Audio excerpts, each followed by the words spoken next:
Once you reach a certain age in life, certain subject matter materials somewhat become more childish and more immature.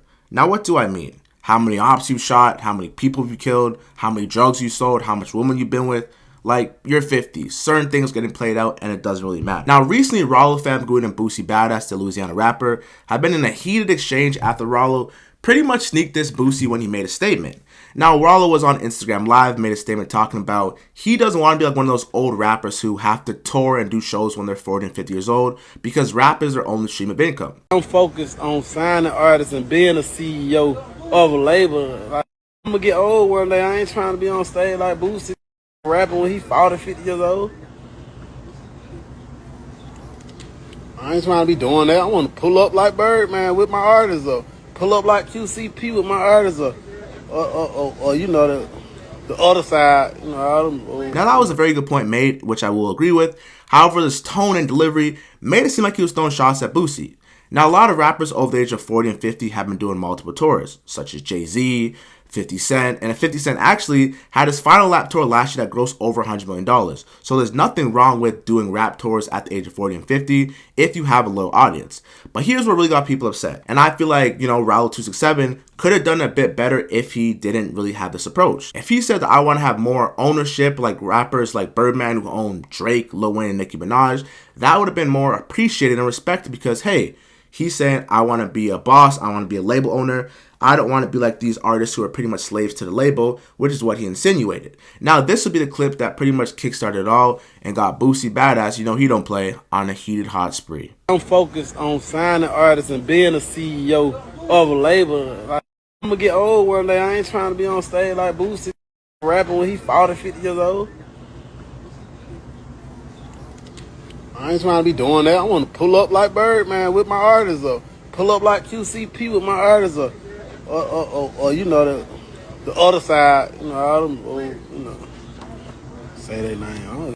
I don't care, but I don't answer to nobody but God. You hear me? I do not answer to nobody but God.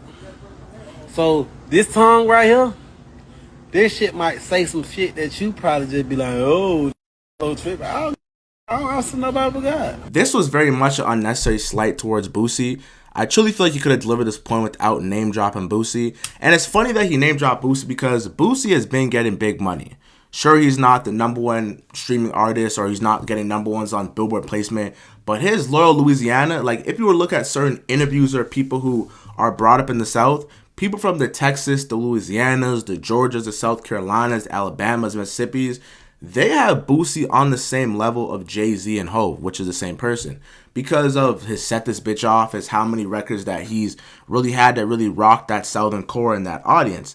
Now, Boosie doesn't play. Boosie's getting $40,000 per Vlad interview, and the fact that you're almost making fun of his main way to get money, which is him touring, it seems like you're almost calling him broke, saying, hey, I'm not trying to be like these old guys who are only rapping their old songs that are from 25 years ago, and they can't do anything else other than get money. Now, Boosie has had Tubi films. He's also had other artists. We've seen what happened with Young Blue, who is the artist that Boosie signed, and his brother, Boosie's brother, of course, actually went and, I guess, did some behind the back shady dealings and let him go from the label or stole $250,000 from him. I'm not entirely sure, but I know there was some foul doings that went behind his back, and Boosie has really had the best end of the stick when it came to owning his own artist. Now, I say this to say, and even if you look at the end of the video, it seemed that Rollo didn't want to name drop QCP, or should I say CMG Lil Gotti, because at the end of the video, he said, and them other people, of course, I love dogs, so I can't never sign with CMG. That I feel like he was talking about Lil Gotti,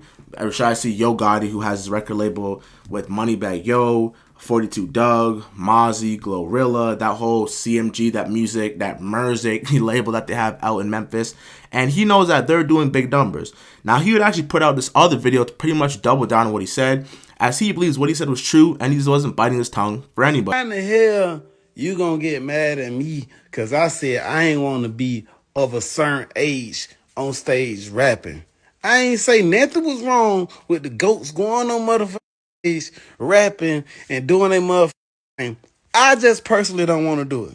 He might like a red car. I might want a blue car. That don't mean I hate the motherfucking red car. That just simply mean I just prefer the blue car, even though I love red. But however, motherfucker can't say everybody on the block or Rollo this is this. Man, I ain't diss that nigga. Like, hey, have a good time. That's on him. I just don't want. I just choose that when I get that age, I want to be worshiping my Lord. I want to be, deep involved in my religion and in my community. That ain't what I want to do. I don't want to be doing that type of. That's just me. Period, home. They ain't dissing on other nigga that's doing. Yeah, and to say the least, Boosie was not happy at all and had all the energy in the world to respond to the video they put out about him with this tweet. I have not spoken on you in years. Rollo Famgoon, you still hurt by what you did? Well, you did. LOL. I'm grateful that I'm still making $150,000 a weekend and selling out shows. You don't have a rap career and never will have one. And you're right. You should be a CEO because one thing you can't do is make good music. God did not give you that talent. Hashtag leave hip hop alone. Yeah, this is crazy. Every other month you mention me, shake my head, get me off your mind, and stop using my name for clout. You got my line. If you want to tell me something, I'm the same N-word that did a verse and video for free when you was locked up and refused to take the $10K you wasn't trying to pay me. You get no points for shit like this. Anyways, I'm about to go listen to these beats and make some music. I just hope you're not doing the same thing. Rollo will see this tweet by Boosie, pretty much slandering his career, and hop on Instagram to address the matters.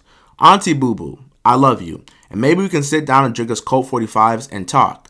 But you get on the internet, telling the world I got your number, knowing damn well I've been in jail for 6 years. You ran to the Breakfast Club before and called me a rat in front of the whole world like it's against the street code to pay the bros to take a charge. That is very true.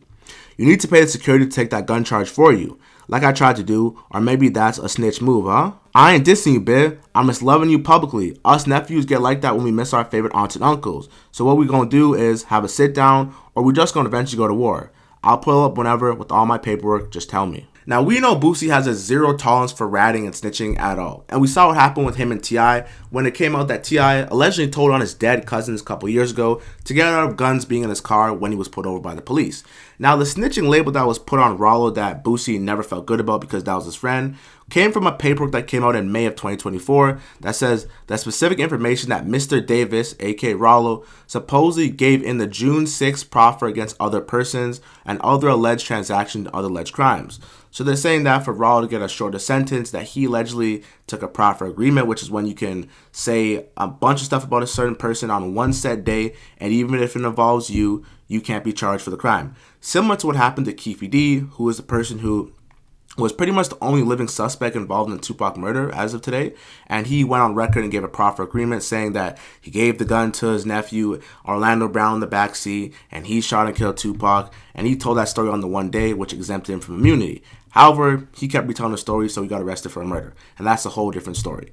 Now, Boosie would pretty much talk about it and indirectly address it on Breakfast Club interview, and this will be what Rollo was talking about in the first place. You know, I talked to Rollo. Like, Rollo was my partner, bro. Like, I had a good respect for that dude, bro. Like, he be home soon though. From what I heard from what I read.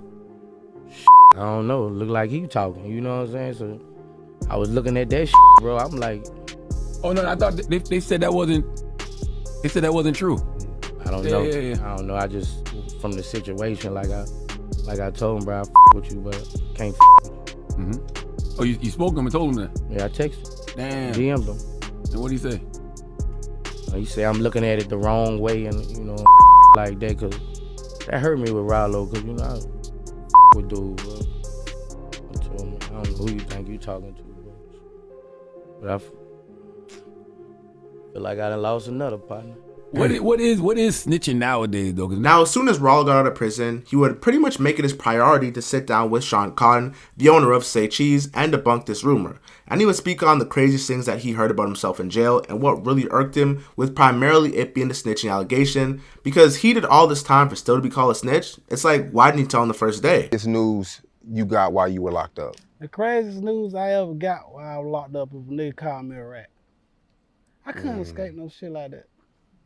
I seen you real upset about that too. Man, that shit, like you go do all your time. You go stand on business. It's easy to tell. Any nigga can go in that motherfucking tail and get right out of jail. Think about you doing 6 years, hard time, 24 hours a day. Sometimes, some months I stayed in the hole for months, not a week in the hole. You know how it feel to be in a room for 4-5 months, can't come out that motherfucker? They ain't letting you get commissary. You suffer. You No suffer. phone calls you either? suffer. No phone calls. Ain't letting y'all get no phone call. You get one phone call a month. And then a nigga call you a rat. Now, this will be the last of the back and forth as Boosie responded with the final tweet saying, #nephew. I can hear him saying that Snoop voice, nephew! Looking for clout. I'm looking for bags of money and success. Your mind is not elevated at all, bro, from being in prison. We have two different mindsets. You could have named anybody who 41 is still rapping on stage, but who you say? Boosie. You hating LOL, let that sink in. You, not me. You don't have music like me. You ain't got no paper like me. You ain't fly like me. You don't have respect like me. You went to jail like me, but going to jail doesn't make us real. It makes us stupid. If you get shot, run to the cops, you're not like me. Like me, Duke, you're not like me.